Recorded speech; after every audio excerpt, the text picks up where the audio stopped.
Driving it home with Patti Vasquez, Patti Vasquez. From global conflicts to greenhouse gases, the folks refusing to wear masks says, and politicians getting caught driving asses says, she's driving it home with Patti Vasquez. I'm sorry. Hi, it's Patti. I feel like I should just start every show like that. The reaction to details about a military attack is the reaction from the president of the United States is, I don't really like the Atlantic anyway. What? That's not. I'm sorry. That's not the reaction. If somebody in the military, if a lieutenant, if somebody lower down on the chain leaked information, military information, they would be court-martialed, folks. They would be court-martialed. I'm not a fan of the Atlantic. What is that? What does that even? What?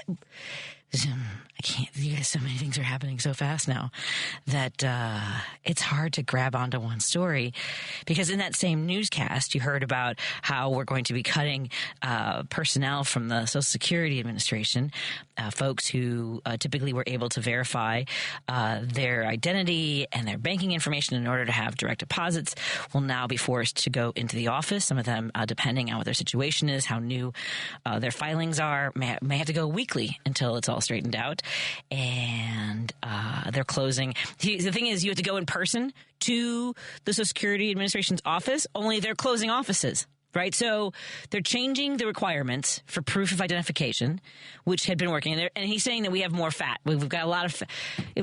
I know where the fat is. Anybody? I know where that. I'm just saying the billionaires freaking running this country now. If you heard during Joan's show, basically now all of our levels of government are just being geared to make sure that Elon Musk profits. We have to make sure that his cars are not maligned, that there isn't vandalism on Tesla properties, dealerships and such. I don't know what to do anymore, folks. Hi, how's everyone doing? Happy Monday. It's almost nice out. And I say that in that it looks nice, but it has this chill to it that just feels unkind. So I don't appreciate this weather, in addition to the crazy news of the last few days. And the number of measles cases continues to rise. And the parents whose child was the first to die, their unvaccinated child, they said that they stand by their decision to not have vaccinated, which I don't even know, like seriously, some of this logic, I don't understand. Their child helped spread their family, this community. I believe it's a religious or group that encourages their members not to get vaccinated, is now spread through that community in Gaines, Texas. It's now in over 17 states, including Kansas, Pennsylvania, Kentucky. I'm not saying that's all from the original source, but you now have this vulnerability pretty much everywhere. So that's happening. Okay. What else is happening? I had a lovely Sunday in Elkhorn, Wisconsin. I want to thank my friends from the you know what? It was not yesterday's town hall in Elkhorn, Wisconsin was organized by a grassroots organization that's apolitical, and their congressman, Brian Steele, was invited, as was the entire community. They were hoping, you have a town hall, and it seems kind of clear. I mean, Congressman Steele did not say that he would Bush style, I don't know how you pronounce it, but he made no indication that he would be attending. He had been invited for a Q&A session with residents of Walworth County, and of course he did not join. So the organizers were still, not sure. They were hoping maybe 100 people would show up. It was the last count I saw was over 205 attendees, and it was standing room only. The speakers range in age from 23 years old to 98 years old. The questions, because what they did was they had an empty chair. This is being organized all over the country, are empty chair town halls. They also had a rubber chicken. So they would ask the empty chair / rubber chicken a question that was posed by someone from the from the audience, and it would just give a kind of one of those kind of barks. But which is a lot, because folks had questions, everything from what are you planning to do? What kind of patriot are you that you do not support services for veterans? And that was the thing. We have a few interviews, hopefully I'll be able to share from folks who spoke yesterday. And one woman who works for our friend our friend Vicki Nelson, who worked for decades with the Veterans Affairs, she was talking about how scary this is right now for people who depend on the services.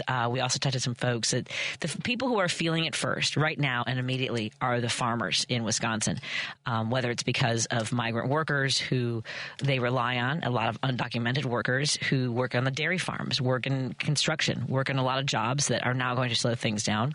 There's concerns over, of course, the grants that were supporting farmers, whether it was direct subsidies or U.S. aid, because they were also growing food for people all over the world in places where they are food vulnerable. So not only do the people who are starving not receive nutrition, and we've heard stories about these docks with boats filled with food that was just rotting because the program was completely sacked in the middle of transport. But you also have kids like in Illinois, I will tell you. I actually have this list going. Axios released a piece today. If you follow our friends over at Axios, they have a list of the ways in which we have already been affected here in Illinois, including one program that was a grant for I believe it was over $26 million intended to go through 2028.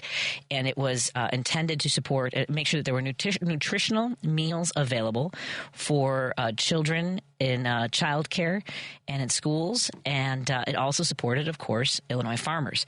So that's happening. I've been trying to track down where one of our listeners asked if I knew specifically what Illinois Social Security offices are being closed, and I'm trying to track that down. I know I had heard a couple weeks ago that there would be an office in Rockford that they were planning to close, and I'm sure we will be learning more because they're cutting people from the Social Security. They've been firing folks from the IRS, in particular those whose specialty it is to go after high earners, people who are able to tuck money away in offshore accounts and can continue to earn passive income, and yet blame all the troubles of this country on the working class, poor, the immigrants, people of color. So that's all that's all really what is okay. I feel like I've listed a lot of really depressing things.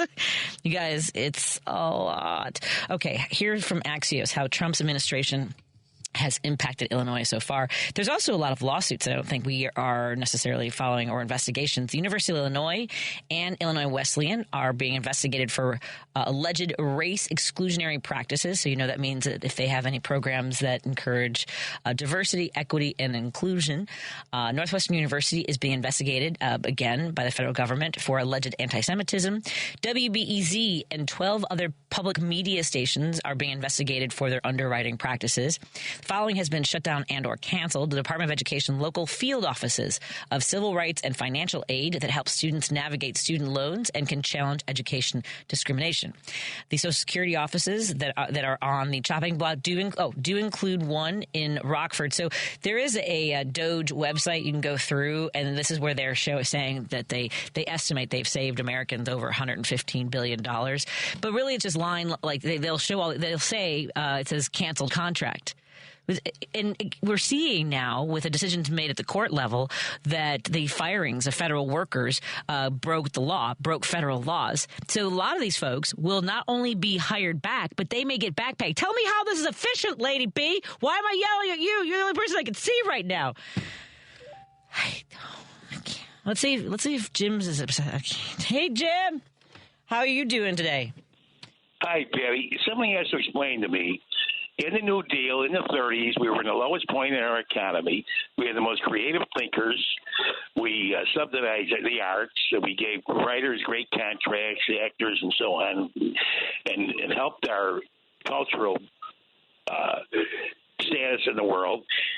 And now we're told we're the richest country on the earth. It's the richest time in the earth, and we have not a creative thinker amongst us.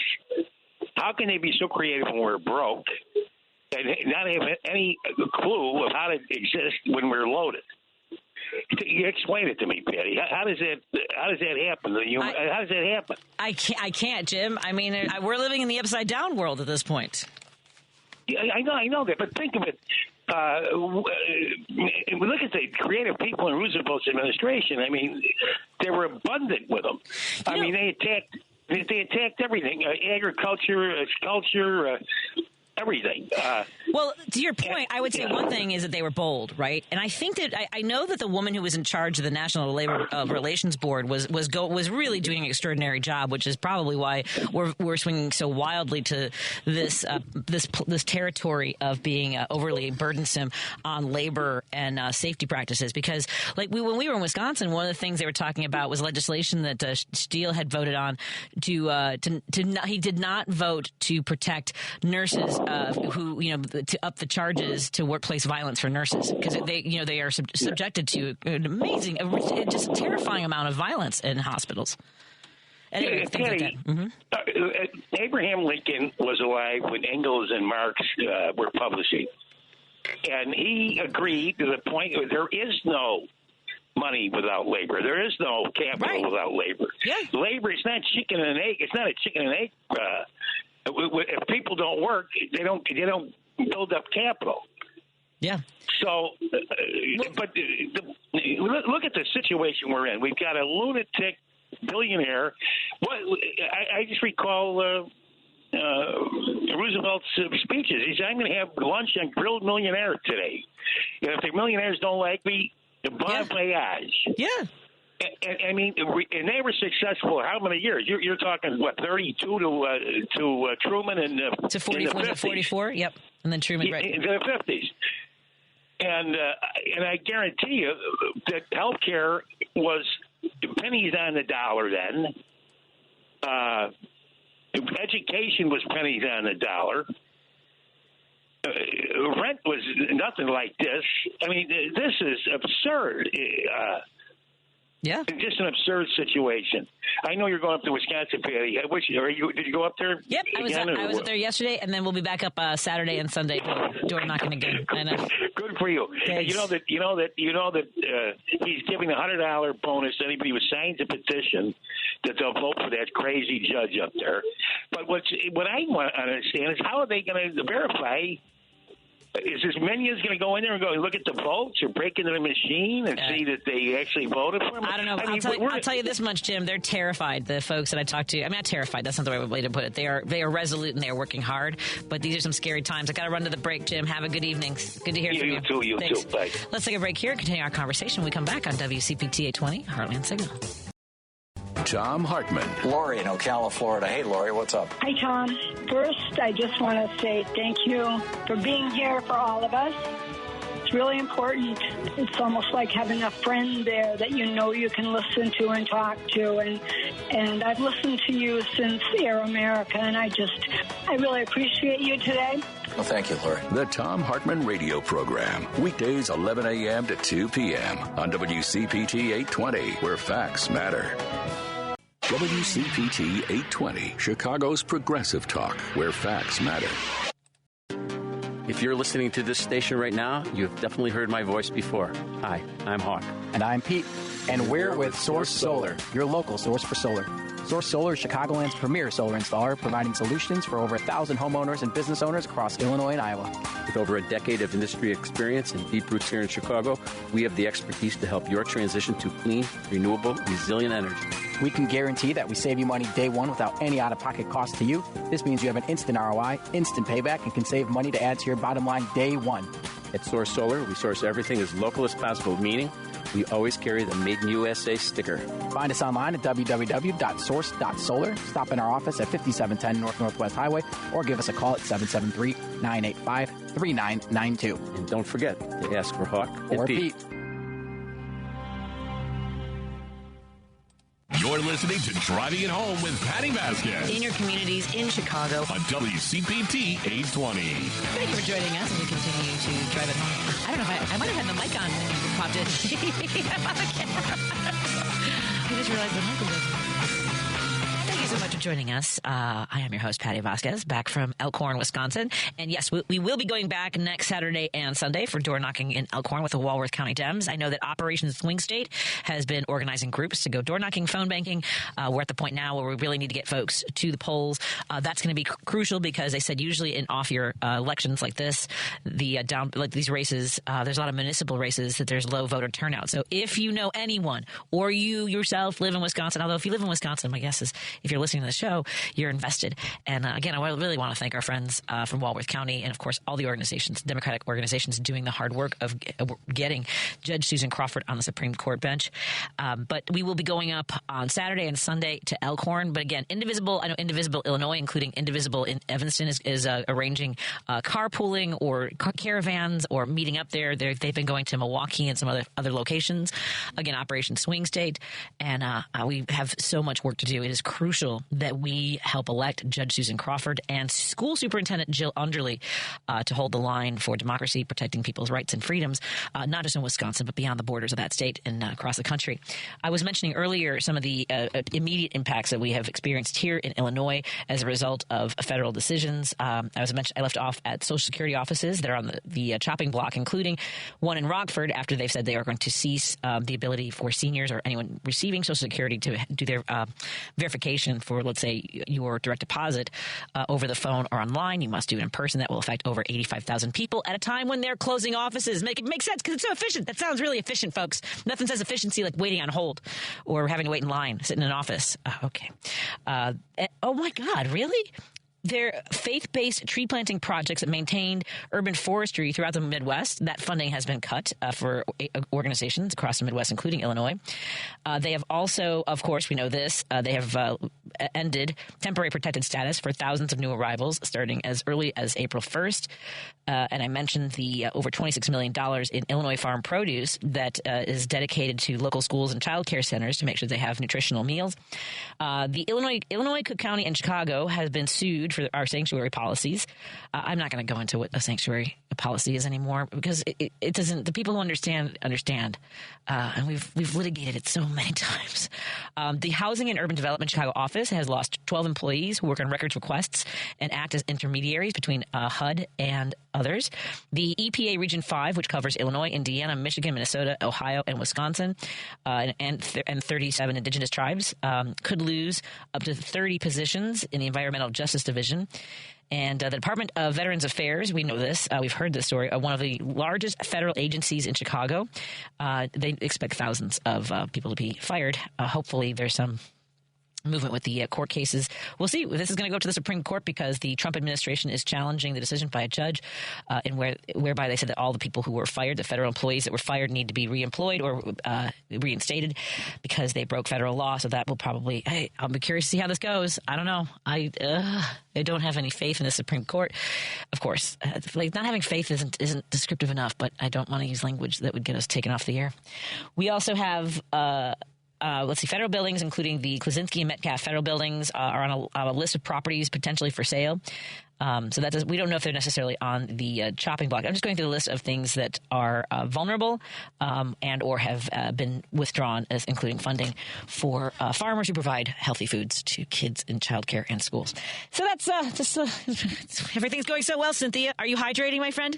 I am. I'm drinking Diet Pepsi, I think. Very good. I have some seltzer, some soda water going. All right. Hey, listen, I was just wondering if the courts are ruling in the employees' favor that they've all been fired illegally, why is it that the heads of those departments don't take the initiative to bring them back? Why wait on Trump and them? Well, my sense of things is even the heads of these agencies aren't necessarily the heads of the agencies. Like, they have tried to block Doge and Musk from getting into their facilities, and like they basically are breaking in. I don't know. It seems like they're superseding even the heads of those agencies. That's what's so mind-boggling about this. Well, but what I'm saying is the heads of those departments, what's stopping them from bringing people back? You mean they've been locked out of their offices and stuff? Well, not only that, but with the data, like it seemed, because remember when the nuclear security personnel was fired, they weren't even able, they realized they had made a mistake and they weren't able to recall them because they had wiped them from the system.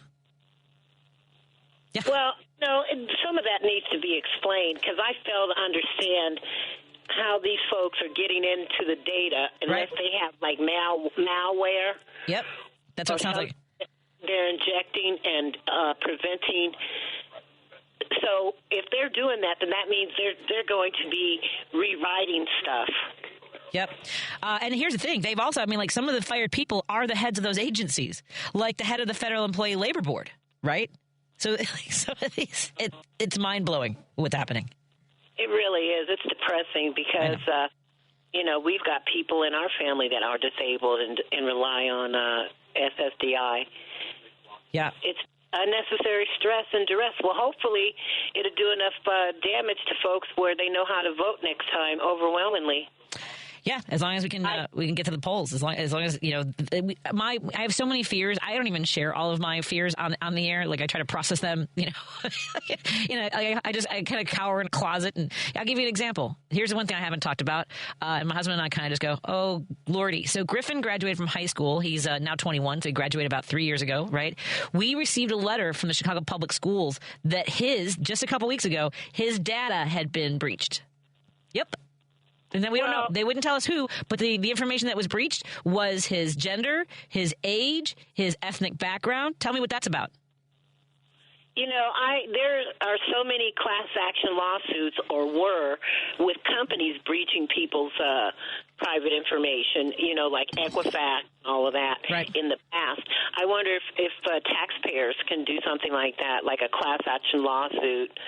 I don't know, but I will say, and I know that Lady B put on the board for me. There's something I need to learn how to. There's a audio from Jamie Raskin, Senator Jamie Raskin talking. Is it Senator? No, Congressman. Sometimes I get those flipped around. Jamie Raskin talks about FOIA-ing your information to see who has had access to it. So I'll try to get that audio up during the show and play that. Yeah, for you. That's a good point too. And my final comment was, I don't understand how all the veterans. I think 6 out of 10 voted for Trump. Mm-hmm. It's the alignment with Republican values, and there does come a point. They have all these this in your face about you're just suffering from Donald Trump syndrome, right? DTS, but to be so locked in to an ideology that seems to be only based on hurting people, owning the libs, and being right is so incongruous with. Whether it's the idea of them saying that they're Christians or being an American or just being human. And I asked your question yesterday to a woman who worked for Veterans Affairs for decades, and Vicki was saying that it is that tradition, that the idea that republicanism is still tied with patriotism or for country or law and order, and there is the Republican Party uses that authoritarian voice in order to manipulate people, and that's a draw for some people. So. And, I also think, though, they stopped teaching government civics in high school or junior high years ago. I'm 66. Mm-hmm. And I believe that we are so woefully, half of the country, ignorant about how government works and why, that we need to go back and have that taught somewhere. I think you're right. It should be a prerequisite if you enter into government. Well, don't get me started on who's in government right now. Thanks so much. It's good to hear from you, my friend. Have a good night. Okay, Cynthia? Take care. Let's take a break here. We'll continue our conversation when we come back on WCPT 820 Heartland Signal. Our phone lines are open, 773-763-9278. You can call or text to that number. This is WCPT 820, where facts matter. DuPage County continues to get out the vote and elect progressive candidates, so it's no wonder that there are now several local retailers carrying progressive beer from Minocqua Brewing Company. Be sure to grab yours from Famous Liquors in Lombard, Armanetti Beverage Mart in Roselle, Doty Liquors in Elmhurst, and Bobby's Liquor Warehouse in Carroll Stream, conveniently located next door to the DuPage County Democratic Office. A full list of Illinois locations that offer the Resistance lineup of beers posted at the top of the Patti Vasquez Show Facebook page, as well as at MinocquaBrewingCompany.com. You're listening to Driving It Home with Patti Vasquez. In your communities, in Chicago. On WCPT 820. I guess I got distracted by a text from the end of Joan's show. Someone had a bone to pick about how we pick what number caller is going to win a prize. And it's the same as... They were upset that what number was chosen as to which caller would win, right? And I often I'll just pick a number between 1 and how many lines do we have? We have we have 6 lines. So I pick a number between 1 and 6. So it could be the first caller. It could be the 6th caller. I'm not sure. I've done this for over a decade, so I don't know. It's hard. Look, I get that it's frustrating. I have lost many radio show contests. I've been calling into radio show contests since I was like 8 or 9 years old, and it was WGN. My dad loved like Roy Leonard and Wally Phillips, and my dad was convinced, folks, because of course we had a landline, so that would have been like 1978, 79. I remember my dad was convinced that if you got a busy signal, all you had to do was wait for it to turn to a ring, which never ever happened. Like when somebody hung up, then it would start ringing, which must have been, I don't know if it was like a holdover from, when you used letters in your phone number, that when someone hung up, then the phone would ring. I don't know what he was thinking. At any rate, I've had that like adrenaline of like, I'm trying to, we were trying to win tickets. They used to give away, I think it was Roy Leonard gave away tickets to the Academy Awards. I mean, what? Like plane tickets and a hotel, and you get to go, like people got to go to the Academy Awards. Like that was, come on now. Like at any rate, yeah, I don't know. I'm sorry, 773. I feel bad that I don't know how to make that easier. Our rules, because it's just kind of random. It's all random. It's like when you could be the first caller. You don't know. Yes, you could, because we usually tease that we're going to give away tickets during the show. So you have to listen for, and then when we start talking about the prize or the sponsor that is providing that prize, that's a good time. And usually what Lady B does, and I believe what all the producers do, is they block all the other lines. And then as soon as I say what number caller it's going to be, they open the lines, and then it's whoever gets through first. And that's, man, 312. So I hope that, I don't know if you're listening, but we got a longtime listener, so I believe I deserve an answer. So I don't know if you're listening. Okay. That's been addressed. Larry in Wheeling. Good to hear from you, Larry. Is there much chatter in Wisconsin about Chicago Cubs owner Joe Ricketts' support of Schimmel? No, I didn't hear anybody talk about that. I mean, I just assume that the Ricketts, they support whatever is aligned with taking away people's rights and freedoms. I assume that they do that. Is there any spin about just another reason to dislike Fibs? No, I mean, I will say I am proud to be a Fibs ambassador in Wisconsin and bringing up a lot of Illinoisans who have been helping out with door knocking, with phone banking. So I don't, and you have to understand there are also a lot of former Chicagoans and former Illinois residents that live in Wisconsin. So they get teased. I would say there's a teasing more than anything else. Definitely some laughter when I say we're bringing Fibs for Wisconsin back. I showed one of the organizers my button. She was not familiar with us. So I found an article from March 5th that said most people from Wisconsin don't know much about Crawford or Schimmel. Where does it stand now? I also found a comment that Wisconsinites hate their politics being messed with by out-of-staters. Is that true? Well, I haven't, because I obviously am running with folks who are Democrats and like-minded, and I want to help out wherever I can. And for me, it's as much about loving Wisconsin and our neighbors to the north as it's about loving democracy and wanting to protect people's freedoms. And I also know, I believe this is what Joan's guest, Glenn Youngkin, was talking about. What are you good at, right? And where can that best be used? And for me, it is door knocking. It is connecting with folks, with our neighbors to the north. I'm very familiar with those areas all around Kenosha, Racine, Elkhorn. I spent a lot of my summers in those areas. And actually, I was driving through Lake Geneva, and it occurred to me, I've been coming to Lake Geneva for as long as I can remember. There used to be an arcade there down by the lake. And my dad and I used to play some of the pinball machines. And they used to have, remember they used to have like those little shooting galleries? It was like air rifles and stuff. And I really liked those. They had those at Great America too. Let me get to the phone calls. Dave, your calls are being answered in the order they were received. How are you doing today, Dave? Are you staying hydrated? How's it? My straw, that did not sound very good. I apologize. That was, I don't know how to make that sound. Hey, I'm talking about with the hacking stuff and that too. You know that the 23andMe claimed bankruptcy today too. I know. I think, did you ever do 23andMe or Ancestry.com? They were spitting a tube? Yep. Nope, because I didn't know who else would get it besides them. Now we know that they could go into bankruptcy, and now we have no idea who's going to have our information. Possibly, yeah. On with today's big story about with the Jeffrey Goldberg getting in on the text without even, knowing it, that, because of our great defense secretary and them. And, it wasn't but 2 days ago when the Pentagon Intelligence and Law Enforcement Arms we're investigating what it says were leaks of national security information. But her emails. Sorry, go ahead. That Defense Department personnel could face polygraphs in the latest, such thing, because that was the one where they're saying that they were going to debrief Musk about Trump China. The reports that Musk was going to be, getting information about a hypothetical war with China. Yes. Yeah. So there you go. It's all nonsense. You there? Yeah, I'm here. I don't think you can. I don't think you can hear me anymore. We were talking at the same time, Dave. Can you hear me? Am I having a? Oh, you can't hear me anymore.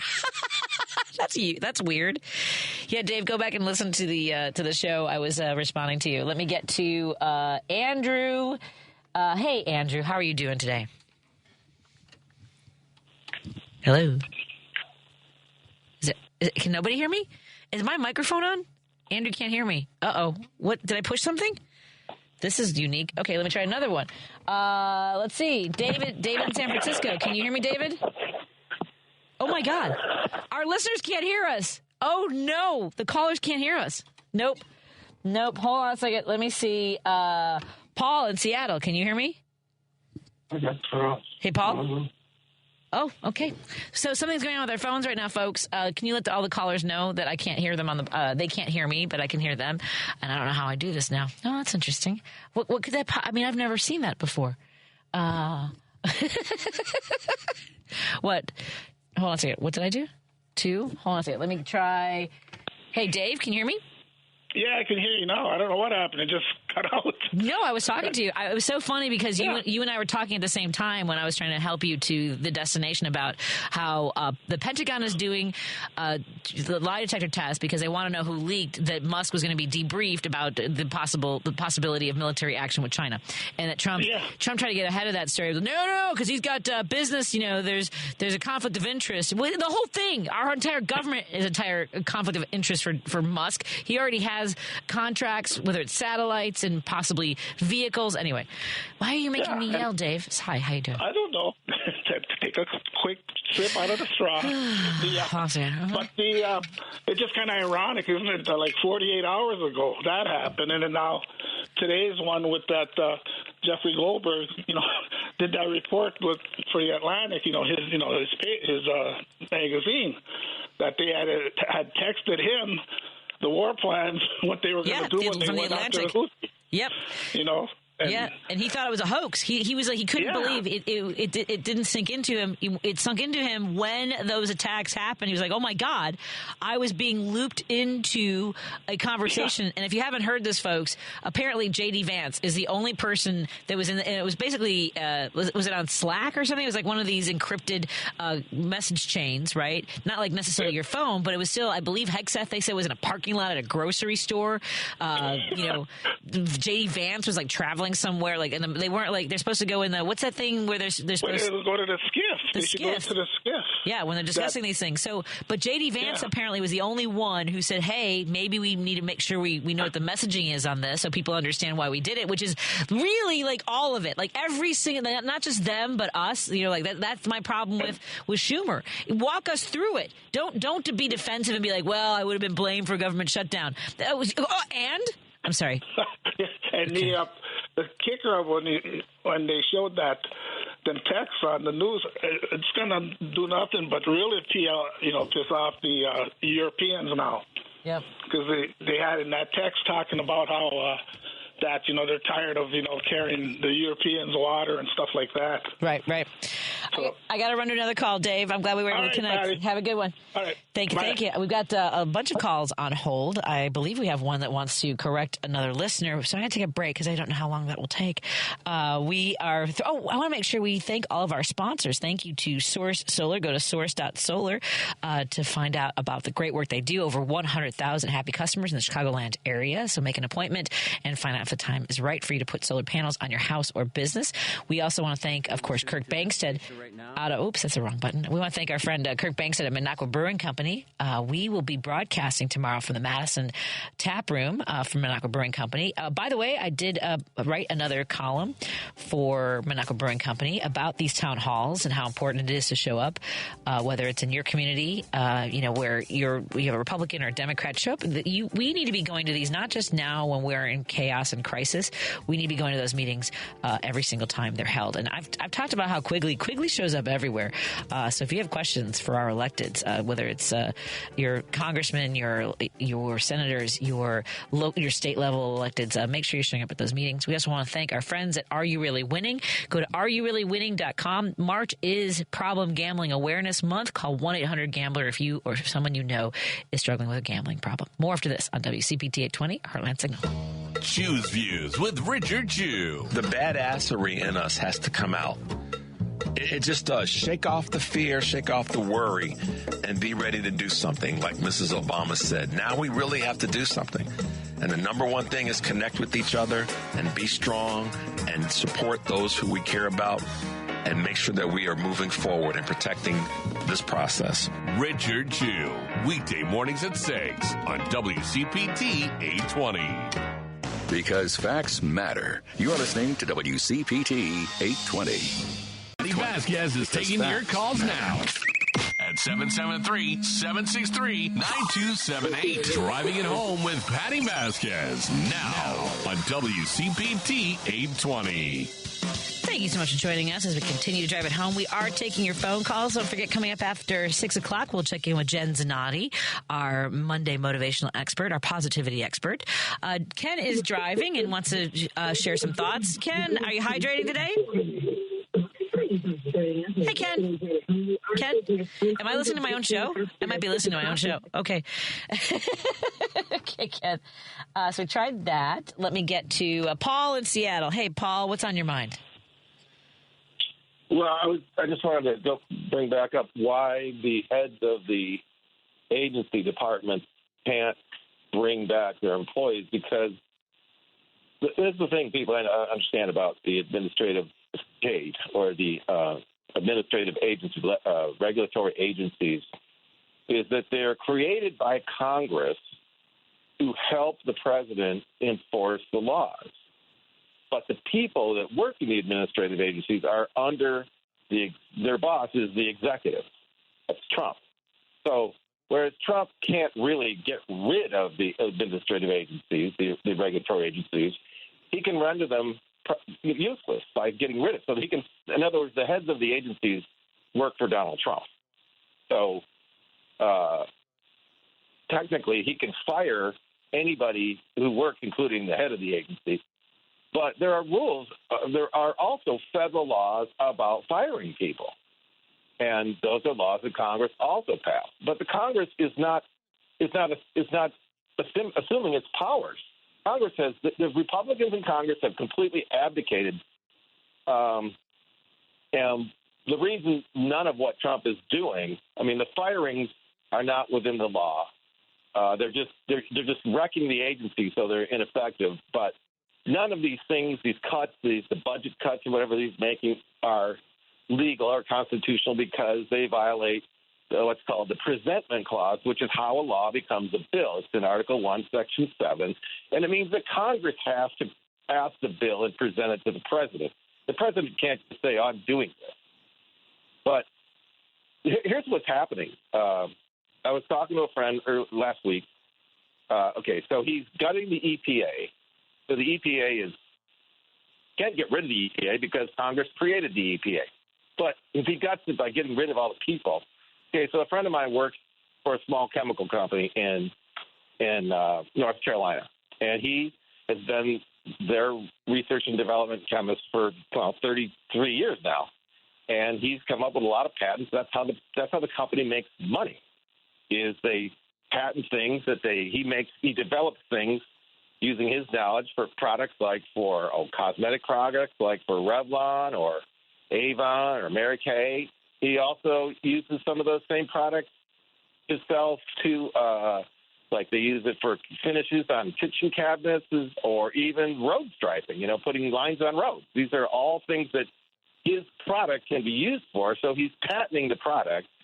But when you apply for the patent, which it says in Article 1, Section 8, the laws, the powers of Congress are to establish or to regulate patents for people who create things.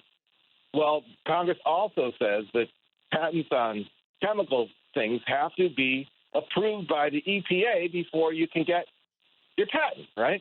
Before you can start selling your stuff.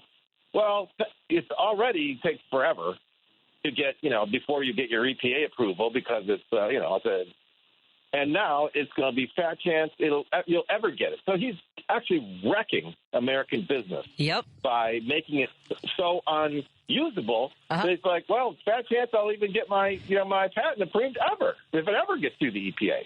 And we can't start using it until it does. You see? It's bonkers. And that Absolutely. Means also, yep. And that means also the companies that are waiting for his, products developed, maybe Revlon. He does a lot of cosmetic work. They're waiting? When are we going to be able to get our stuff? And that brings up another point about how Republicans talk about how regulations just kill innovation. No, regulations actually spur innovation because what my friend would tell you is that if I don't have any rules that I have to live by, well, I'll just take the cheapest, crappiest way to get out of it. You want me to do this? Okay, I don't have any problems to solve.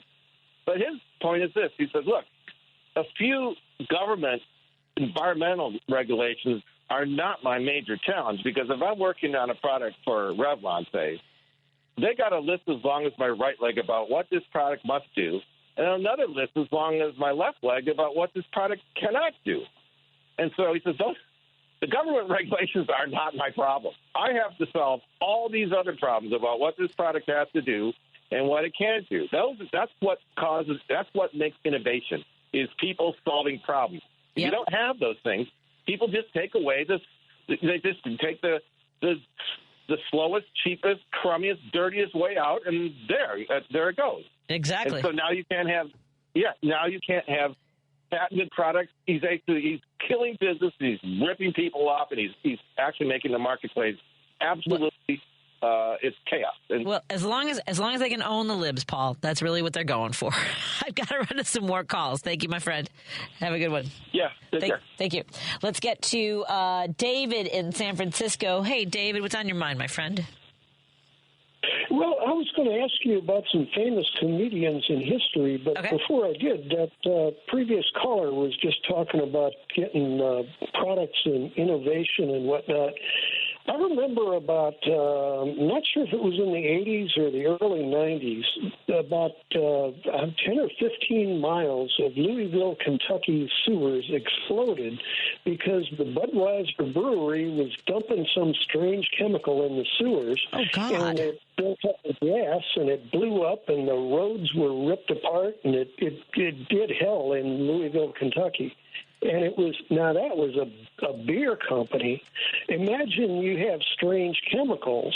What does the sewer department have to do? They've got to be in on the regulations, because if the companies are going to be just discharging stuff in the sewer department has got to be filtering it out at the end before it goes in the river. And so I'm real tired of these, chemists begging for, just let me start selling my junk. But have you ever read Alice B. Toklas's cookbook? No, I have not. What's the cookbook? Right, you remember who she was. She was Gertrude Stein's girlfriend. And the Alice B.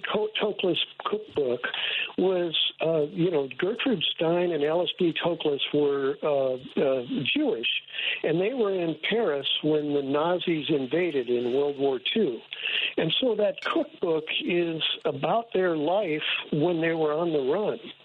And so it's very similar to today, the idea of what you had to lie about, what you had to, how you got your meals, you got, how you got into hiding, how you protected your friends and exposed your enemies.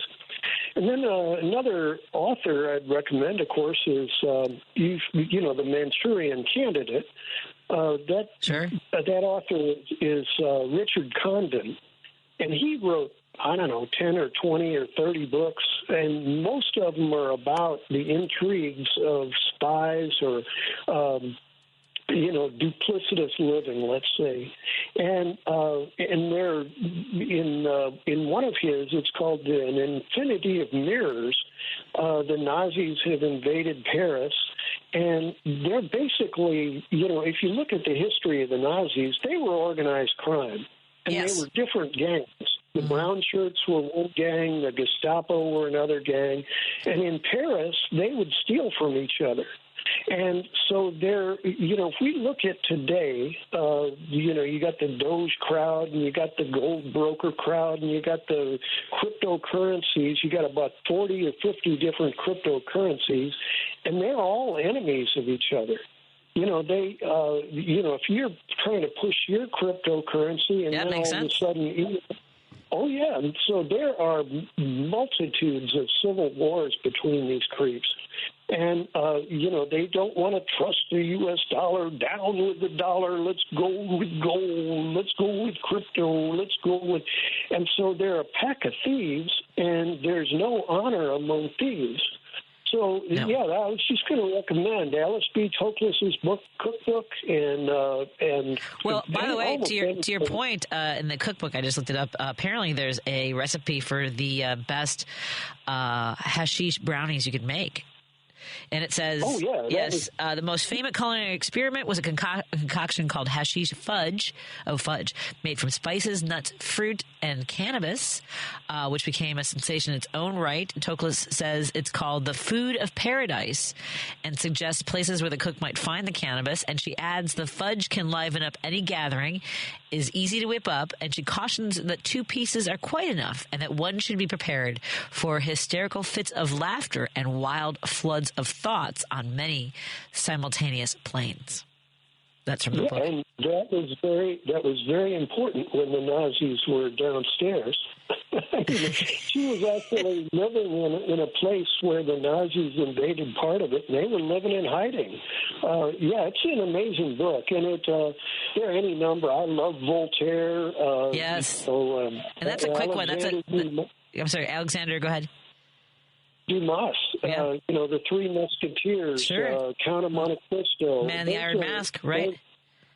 They very much have to do with intrigues with, for example, Three Musketeers. There were 3 different armies in the town I guess that was Paris, when the 4th Musketeer shows up, and there's the King's army, the Queen's army, and there's the church has its army. Yep. And so I've built these up. I've got to run to the break, my friend. I'm so sorry. I'm on a hard break. Thank you so much. Have a good one. I'll talk to you again soon. Let's take a quick break here. We'll come back in just a moment on WCPT 820 Heartland Signal. I'll get your calls after our conversation with Jen Zanotti. Because facts matter. You're listening to WCPT 820.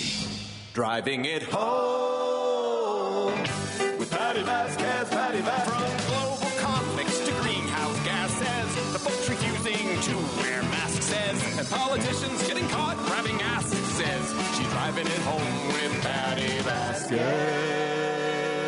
Thank you so much for joining us as we drive it home. Want to say hello to our friends listening on KTNF AM 950 Minneapolis, St. Paul, the progressive voice of Minnesota. And, of course, we're broadcasting here in Chicago on WCPT 820 Heartland Signal. You can find us on heartlandsignal.com. We're also live streaming on Facebook and YouTube. Hi, everybody. I don't know if I like my bangs today. It's just a thing. And my cheeks look really pink. I don't know why. I wasn't really out that much, but at any rate, hello, everybody. I want to thank our sponsors of Source. I want to thank Source Solar. You can go to source.solar and learn about the great work they do and find out if it now is the right time to put solar panels on your house or your business, joining over 100,000 satisfied customers in the Chicagoland area.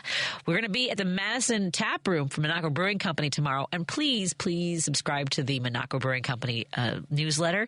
And if you're so inclined, perhaps read my latest column about showing up for these town hall meetings and demanding accountability from our elected selected. And if you subscribe to the newsletter and perhaps support my work, which appears every Monday, you can buy some mocha coffee, which supports the writing that I do there. We also want to thank our friends at the Way Back In. March is Problem Gambling Awareness Month.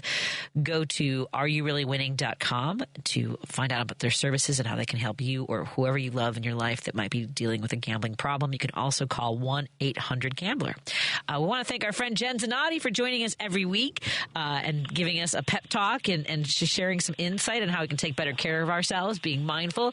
You can go to allthingsgenz.com to learn about the great work she does. She's a jiu-jitsu expert. She's an esthetician. She does Reiki, which I don't know if I can. That was intense. We haven't talked about this. I know we talked about it a little bit in the past, but I'm fascinated by Reiki, and I've talked to some folks about it since. So I look forward to exploring that with you again further. How are you doing, Jen Zanotti? Are you hydrating? I'm great. Excellent. Yes, I am. I am hydrating as well. I am. Yes.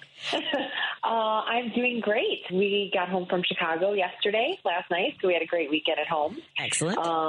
That's always a great reset, family time and seeing everybody. So that's good, just busy day today.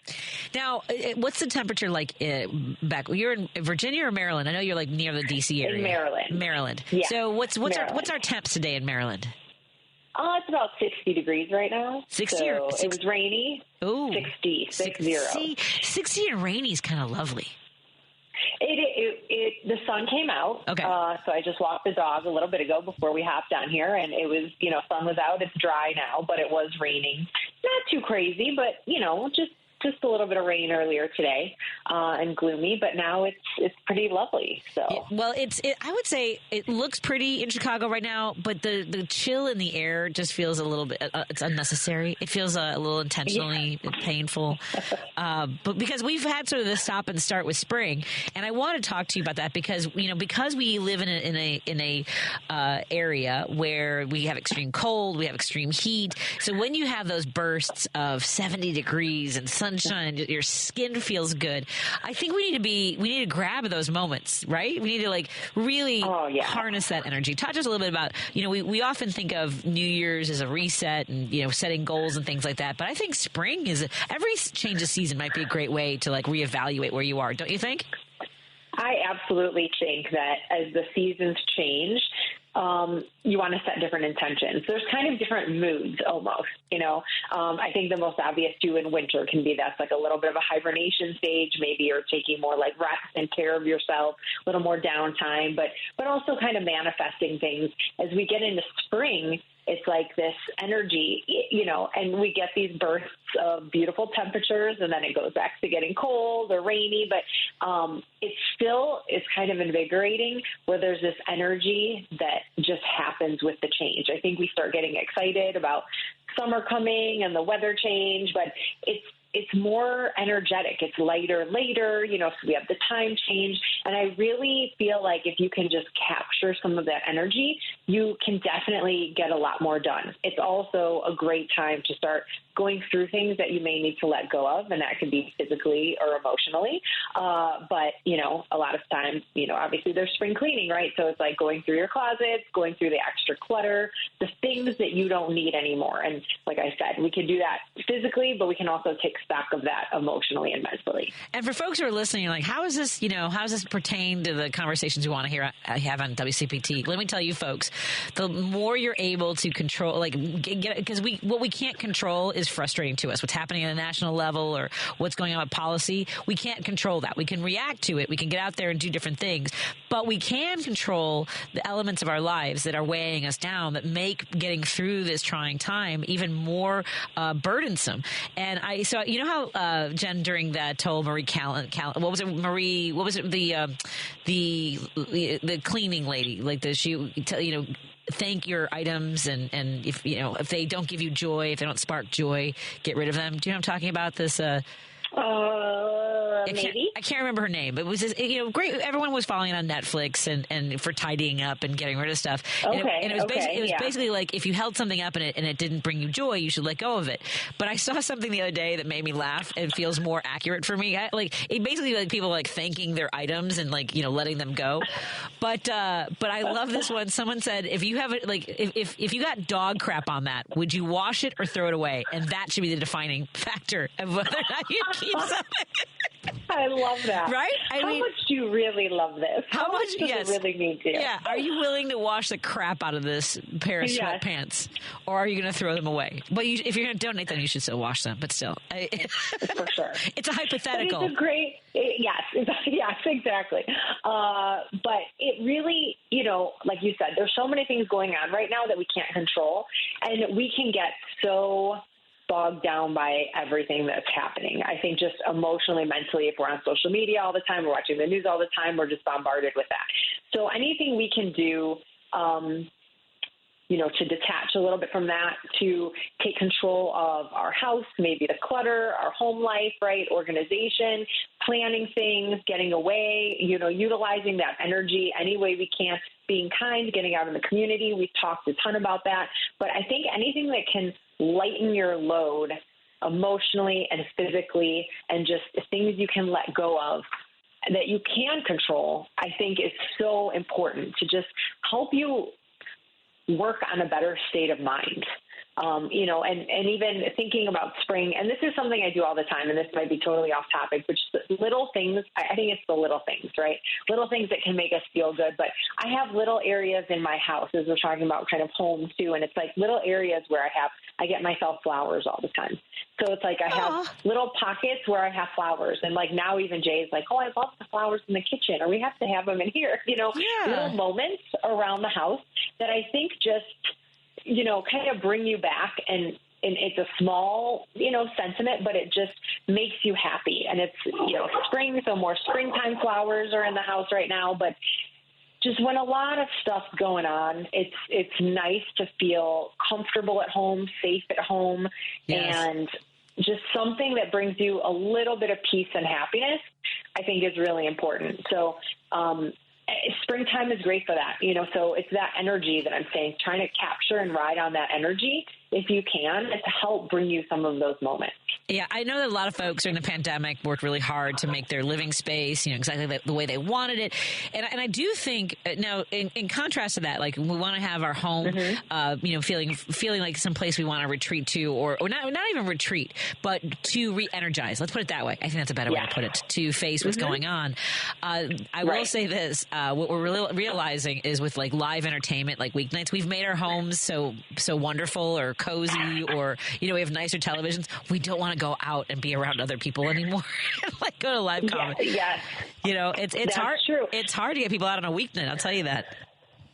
It is. I think there we go with balance again too. I think right now with what's going on though, hopefully it's bringing people together and you are getting this sense of community and wanting to help or wanting to be with those you love, or being able to help the people that need it the most, volunteering, things like that. So I'm thinking this might pull people out a little bit more. But when you're home after a long day, you want that to be a safe space for you to be able to go, right? So I think it's the balance of getting out in the community. The weather's nicer, you're going to want to be going out more. You're going to want to go for walks. You're going to want to visit with your neighbors. You're going to want to be in the community and see what's going on, and go out there and support your comedians, right, or your music festivals or events or whatever. A lot of that's going to start happening now.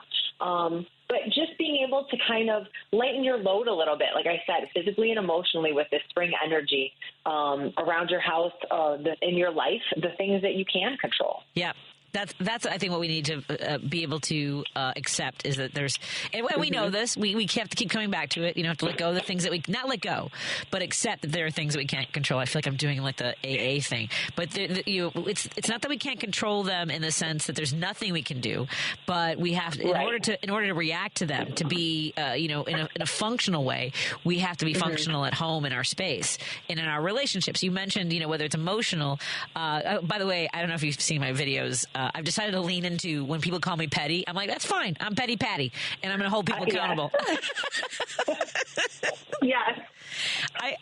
I have no problem that people are going to be turds. I'm going to flush them. That's all there is to it. I have to, Jay at one point was like, oh my gosh, did you see something that someone said to Patti? I'm like, listen, I've known this for years. The stuff that Patti has shared with me, I'm like, it's horrible.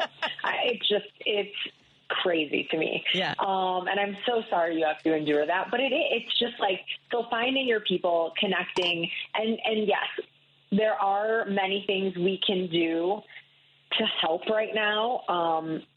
You don't want to make it sound like it's out of our control. We can't do anything. There's many things we can, figure out how we can help, right? Many things we can do. But in controlling, basically, what we're saying too, I think, is your everyday life. Like some of the big things right now are out of our hands.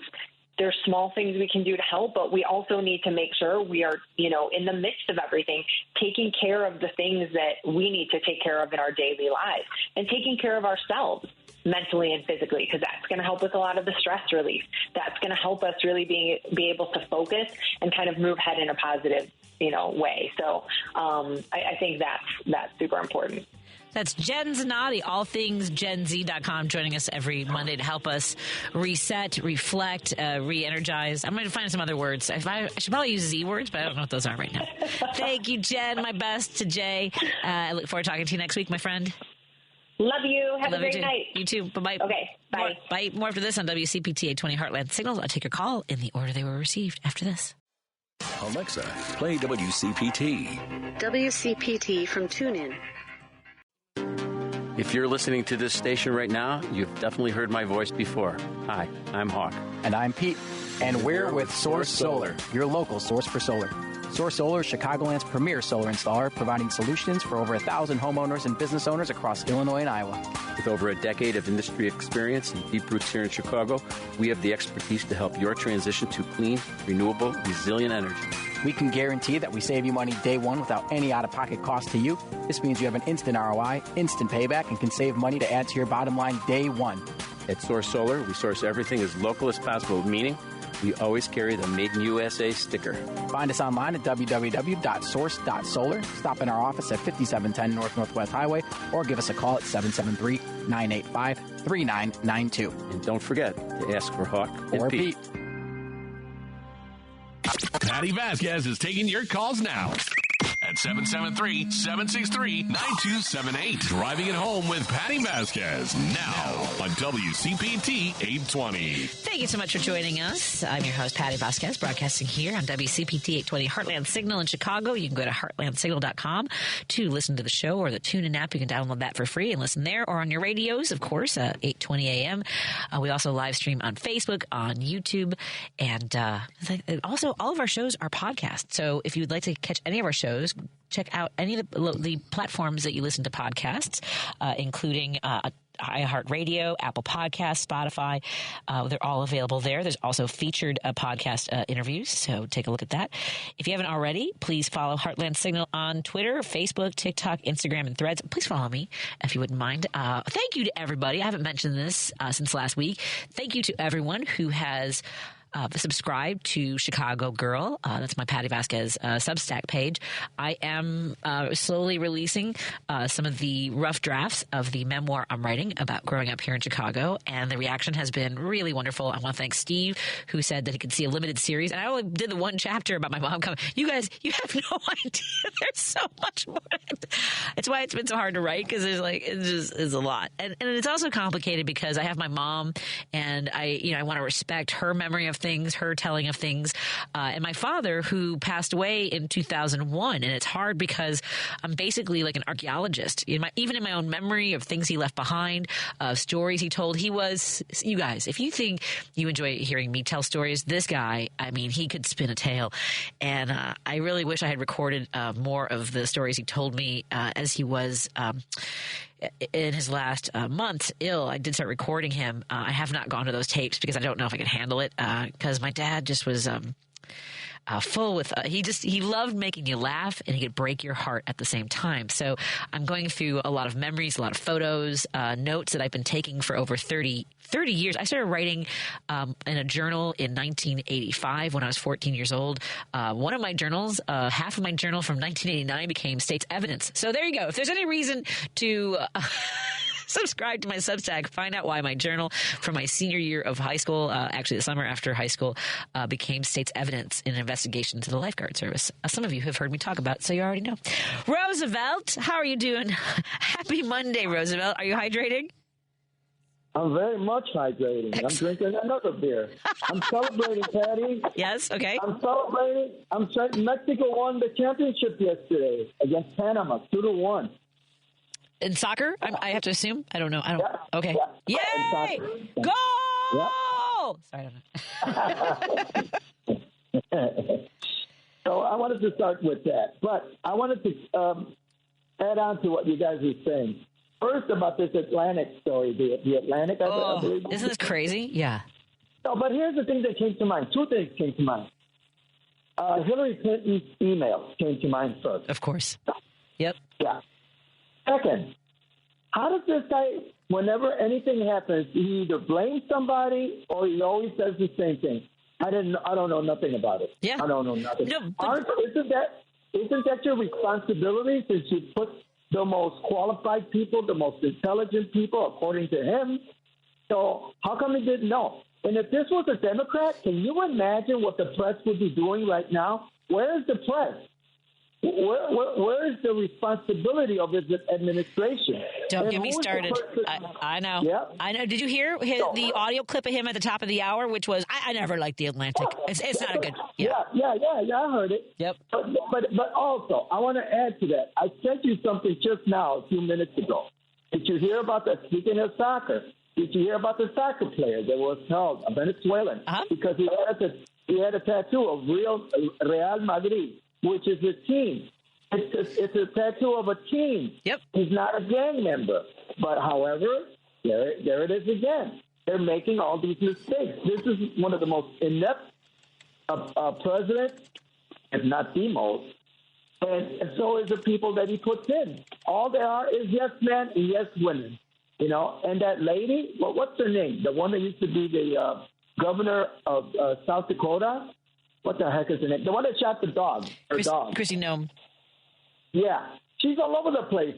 Have you seen all the stuff that she said? We're going to round them up. Yeah. And we're going to deport them. You just reminded me of a story. So I need this to go to whoever, is responsible for creating ads for radio, whether it's here. I mean, all the radio stations. So I was in Wisconsin yesterday. I was at by the way, the Old School Antique Mall. Love that place on 50, folks. It's fantastic in Kenosha.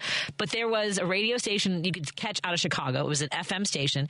And so you've heard this on other stations. They're making ads with Kristi Noem saying, if you are here illegally, we will basically she's doing like Tommy Lee Jones from The Fugitive. Every doghouse, every outhouse, like we will find you, we will hunt you, we will, and she says things like, we will deport you and you will never come back here again. And it goes for a long. I mean, I was in the store, like I was so uncomfortable. I had never heard anything like that. And in contrast, there's an ad running on WCPT that says talks about how Biden and the administration under his leadership lowered the price of drugs, and we need to be putting more of those things out there, that the bad things. And again, I've talked about this before. We need to remind people when you are feeling pain to draw the line directly, whether it's not having access to healthcare or to housing or to education or to, the technology that should be available to all of us, the Social Security services. Make it very clear. Send out the letters. Do the ads. But yeah, that creepy, nasty tone that Kristi Noem has about hunting people down is one of the grossest things I've ever had. Like just shopping. I'm just like, oh God. Just it's. And in closing, Patty, can I add just a little bit? Yep. This thing with Social Security, I'm baffled and I'm confused. Here's the thing: if they claim that they have the names of these people that are so-called criminals that are here illegally, right? In quotes, illegally in quotes, then don't they have the information on our Social Security on his State of the Nation when he said all these people that are 100, 120, 150, some 300. Yeah. So don't you have that? Doesn't the FBI have the information? How come they don't run them up and arrest them and put them in jail? Let me stop you right there, because so you know that when they make a mistake, when the Social Security makes a mistake, or the IRS makes a mistake, or you make whatever it is, they can claw that money back. They have information about every banking deposit that's been made by someone who cashes a Social Security check. So if that happened, one, where's the fraud charging documents that someone has been fraudulently depositing these checks for 150-year-olds? Because it's not happening. They haven't been paid. They're just their names, their numbers, their information is just in the system, and it's a COBOL programming. There are names that go all the way back to 1875, because when they created the Agency for Social Security, they wanted to go back and make sure that they were supporting the people that needed it at the time when our country was absolutely spiraling out of control and a depression with 25% unemployment. We'd had waves and waves of bank disruptions and failures. But these are 19, 20, 21-year-olds, and even Elon Musk. By the way, Roosevelt, can I ask you a question? Have you ever seen any of the Mummy movies with Brendan Fraser? Have you guys seen those movies? Do you remember? Did you ever see these movies, Roosevelt? Lady B remembers. Do you remember? So Steve said this to me. Do you remember those bugs that would crawl under somebody's skin and like start crawling around? And they would Steve said that, he goes, Elon Musk looks like he has bugs under his skin, and he goes, what is going to erupt out of that? So at any rate, I will never ever understand how people who call themselves patriots and Americans and Christians put our entire future in the hands of a billionaire who only wants to consolidate his power. And the other thing is, have you seen this footage of him like balancing silverware at Mar-a-Lago? You have got to go look at this. It is truly a ketamine bliss moment for him. He's just like, there's a woman next to him like rocking back and forth. Trump has backed his chair away from the table. There's a Secret Service guy behind him. Like, what the frickin' frack is happening? Yeah, check that out. I'm late. I got to run. Thank you so much, Roosevelt. Good to hear from you, my friend. Take care. Let's take a break here. Continue our conversation. We'll take your calls when we come back on WCPT 820 Heartland Signal and KTNF AM 950. Check out the video, folks. It's creepy. Chicago's Progressive Talk, WCPT 820, where facts matter. Hi, this is Patti Vasquez. We appreciate all our fans of Driving It Home, and your support of show sponsor Monaco Brewing Company ensures that our important conversations continue right here on WCPT each weekday from 5 to 7 p.m. You can now find the Resistance IPA, Labor Lager, or the Resistance Pilsner beer at several Illinois locations, including Arminetti Wine and Spirits in Woodstock, Pineapple and Company in North Riverside, Lions Beverage Depot in Arlington Heights, and MP's Liquor, Wine, and Beer in North Aurora. For a full list of Chicagoland locations, please visit MonacoBrewingCompany.com. As always, please vote and drink responsibly. Patti Vasquez is taking your calls now at 773-763-9278. Driving It Home with Patti Vasquez now on WCPT 820. Thank you so much for joining us as we continue to drive it home. I just want to remind folks, when you're on hold, sometimes there are other things that come up and parts of the conversation. I apologize if you were on hold for a long time, but I am so grateful for your patience. Like Ron in California. Hi, Ron. What's on your mind, my friend? I thought when people are talking about the private sector, an example I would give would be in 1993, the domain names went over to a private sector from the government. And when it was government, I was buying domain names for student service projects because by having the domain name, we felt pretty good about 2 or 3 dots like .com, .net, and .org, right, that it was pretty safe, that we couldn't be affected. Right. Well, today, with the private sector, in those days, it was like $2 a name or even less, right? And today, a .com can be anywhere from $10, $15 to $30. But until years ago, as I checked it, there were over 700 extensions. That's what they call the dots. Okay. And that means there are so many out there. It's impossible for a student service project to be protected online by simply just changing the dot and students being, worked over. Predators and whatever can come on board. But that's not my example. My example is when the private sector gets it, they go into it for one reason. Private sector, not government sector, private sector. That means for profit. If you put any government agency over, no matter how the government agency ran it, it didn't go to maximize the profit. Its job was to maximize the service. when you let go of these government agencies by virtue of the condition, what happens? These people are going to go into it for profit. You're talking about Social Security. Right. They're going to raid that trust. And then when they get finished, they're going to say, well, here's my bottom line. Here's my sheet. This is what happened this year. I had all these expenses to rebuild all of this. Look what I had to do and get the people. There's hardly anything left to give the service. They're going to run that up to a point where the service won't really be as functional as it did even with a dysfunctional government operation. What do you do about that? We need to see the picture. We need the public, everyone. I don't care what your party is, your aspect of Democrat, Republican, or whatever. The bottom line is, if you don't see it, if you don't know it's really coming, there's no wishful thinking that's going to change it.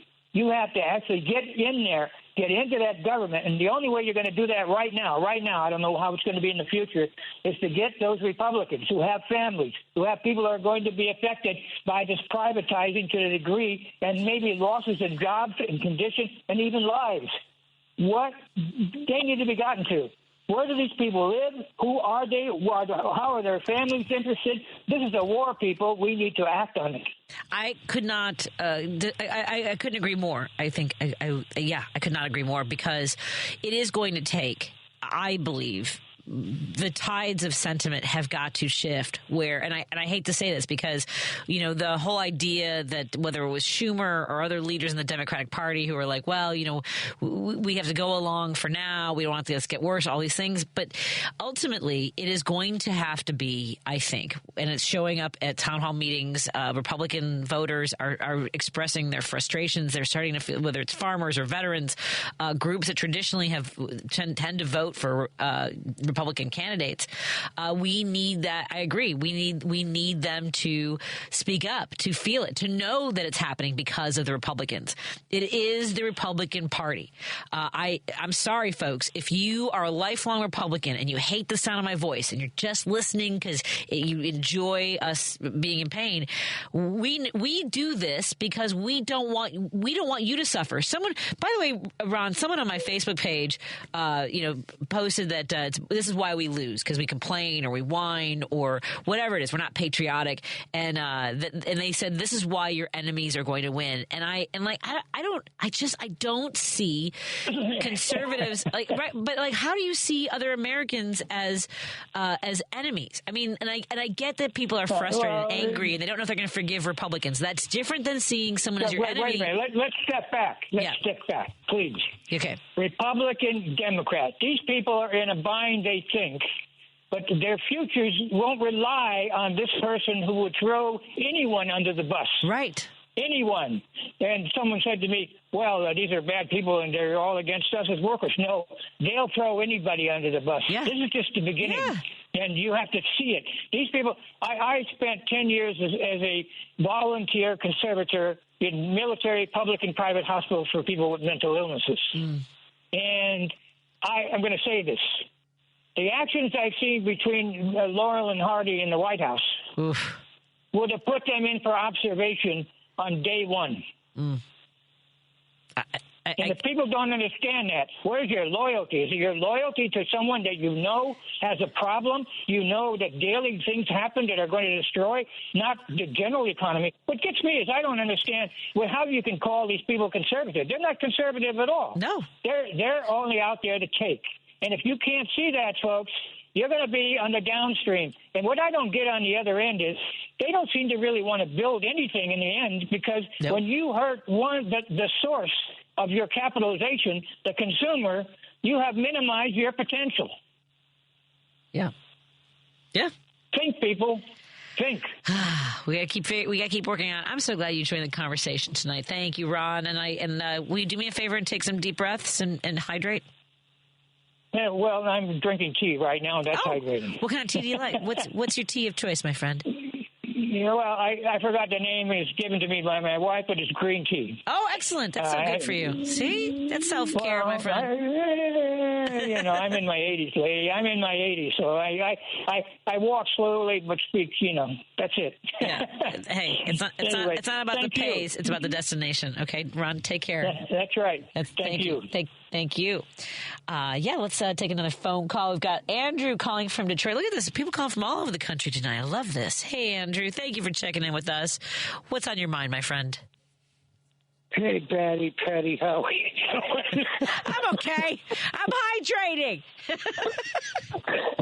Hold on a second. I've been listening to all the people ahead of me, and I'm like, well, my first thing is, I'm caller 207. What's my prize? I know. I know that listener that was upset that we picked. Apparently, we randomly picked caller number 2 as what was going to be the winning caller. I know. Yes, you. What do I get? A cover band that's doing hits from 1932? But I don't know even where you are because I listen to WCPT. You're not in Chicago, are you? In Wisconsin, Illinois, Indiana? Anyway, I can't get there. Tonight. Give my prize to someone else. Fair. I'm in Chicago tonight, though. I'll be back in Wisconsin tomorrow. And now, so do you listen to us on the TuneIn app, or where do you catch the show? It depends.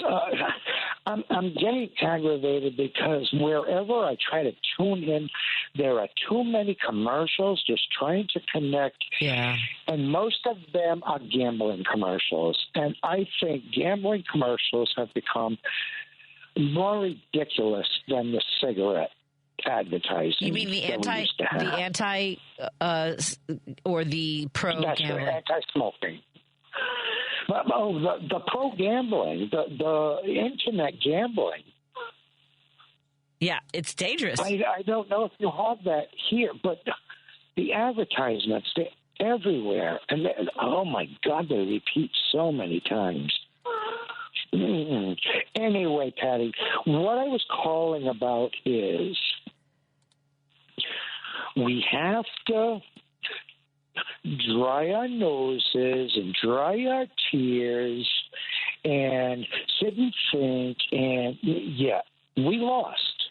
That's how elections go. We lost. And we're how many weeks into this new administration? I guess we can spend the rest of the administration crying and moaning about what they're doing instead of really putting our efforts into how do we get out of this. Well, the first thing we've got to do is fix the House. Yeah. We've got to fill up the House with Democrats in the midterm elections. And right now, too, before it's too late, we've got to start vetting who we are going to have for our presidential debates. Yeah. What are your who do you I'm grateful that Governors Walz and Governor Pritzker are stepping into the fray. I was not drawn to Governor Newsom's decision to have Charlie Kirk on his podcast, and I don't know what the rumblings.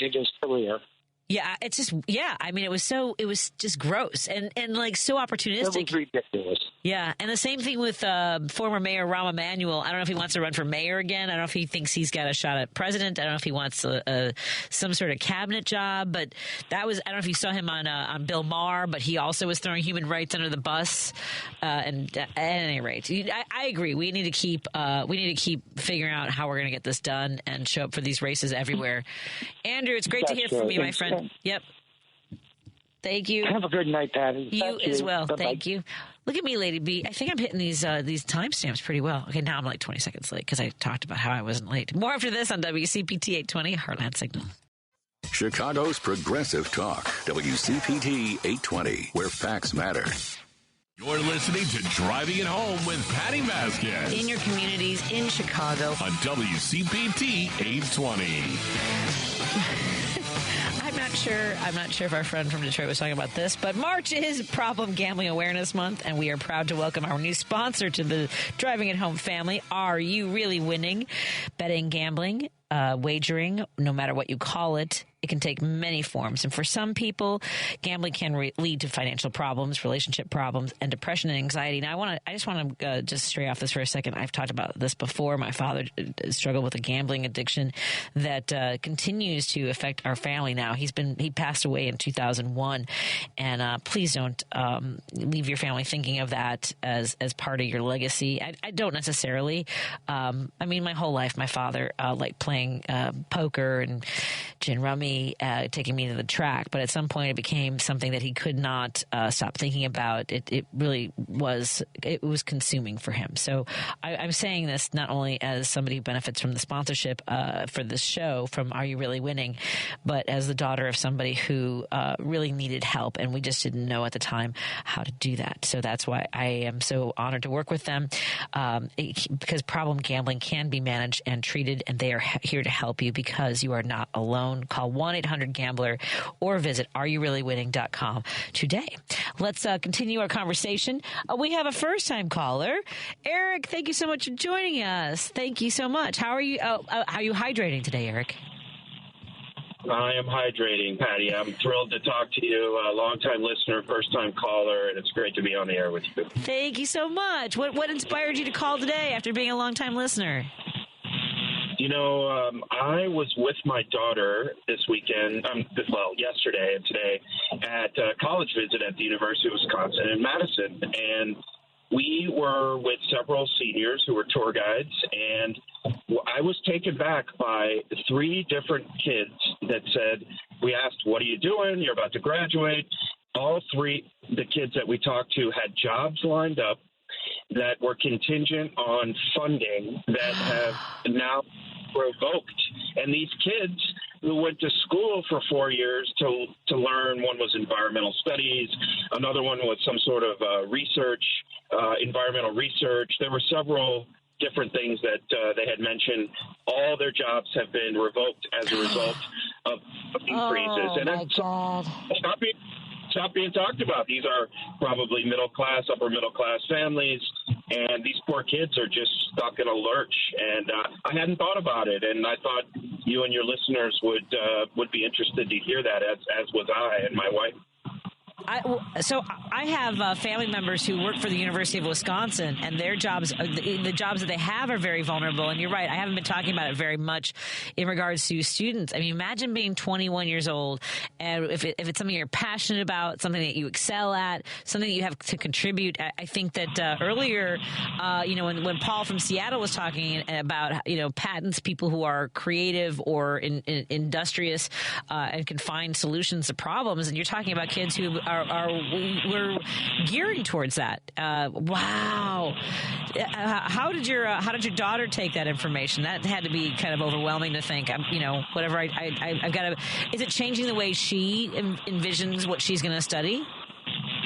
No, because she's a dead set engineering kid, and her comment, we discussed it at lunch, and her comment was, that's why you don't work for the government, which was really disheartening for me. But from her perspective, seeing COVID and all the fights from the first Trump administration, she's 16. She was like, I would never work for the government.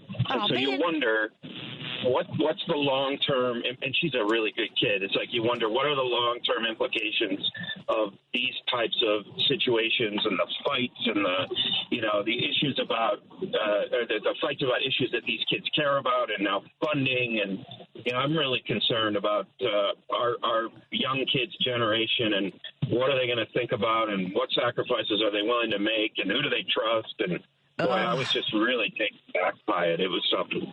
I have a friend, and we've had her on the show before, my friend Dr. Daphne Scott, who she was one of the kind of original folks who was involved with Athletico. She's a physical therapist, but it wasn't like she was going to do, she had wanted to do different kinds of research, and this is back in the 90s before she chose this path of being a physical therapist and working kind of the ground level of starting Athletico. As she said that the idea of having to basically validate yourself every year for academic funding. She was like, who wants to live like that? And it sounds like your daughter has already come to that sort of, decision at 16. Is just, I can't even fathom that. Like at 16, I was like, I just want a car. How come Jason doesn't like me? Like where are we going on Saturday night? It's both fascinating and it's forward thinking of her, but it's also, you're right. It's heartbreaking to hear that's where she already is that she doesn't want to work, not necessarily the government. I work for the state government and I love my job. And I know that it's hard. I just know that I can't imagine like no one wanting to do the job of making sure we provide the best we can for people in our communities.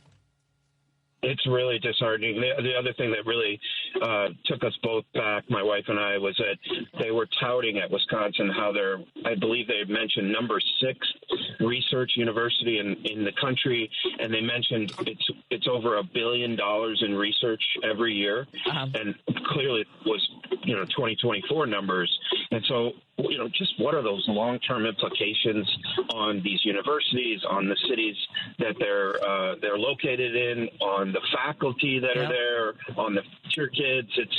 It's just something that I hadn't thought about, despite the fact that my daughter is almost there. But it's the ramifications of the current administration and what they're doing across so many different areas of our lives is just so profound. And this is just one little piece that if you're not paying attention or you're not involved and your kids aren't at this stage of life, or you don't work in the public or education sphere, you really don't think about it. And it's really disheartening indeed. I will say I had a hard conversation with my son, who is going to be a senior. He's a junior right now, and I asked him what he wanted to do, because there are things I know he would excel at, and what but that's not for me to decide. But he's already talked about working abroad. He's talked about leaving the country when he graduates. I mean, like, we're at that point where he doesn't see a future for himself here, or he doesn't want to be a part of it. And he's an incredibly smart kid. Let me ask you this, just to sort of follow up on the trip to Madison. What other schools, may I ask? Well, let me put it this way: have you been to Champaign-Urbana? Because it's an excellent engineering school. Just saying. Oh, we have. My daughter is highly motivated. She gets it from her mother, and she's quite bright, thankfully. And so she spent a week last summer at an engineering program at the U of I. She has visited Purdue, loves Purdue. She's spending a couple months in Palo Alto at Stanford this summer. Lord help us if she gets accepted there. Say goodbye to her retirement. But I'm pulling for U of I or Purdue. We loved Wisconsin, but engineering, you can't go wrong with any of those. No, she can't. Is there a specific area of engineering that she's most interested in?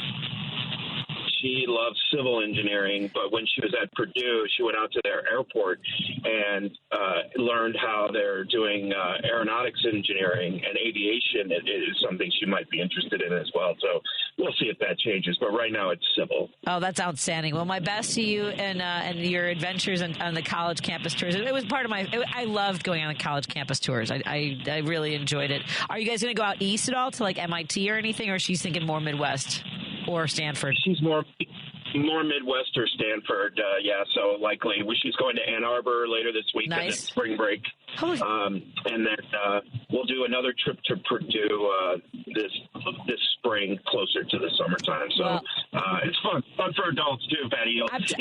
The fun thing is, you remember it as a kid, and now you see it as an adult with a different perspective, and it's a good time. It's a fun time for all of us. It's one of my favorite memories was taking Griffin to. I did a whole East Coast tour. We went to Bowdoin in Maine. We went to Harvard, MIT, Tufts. We went down to Brown and Yale and Wesley. It was one of my favorite things, But I agree completely. We did a lot of by train and stuff. The East Coast is great that way.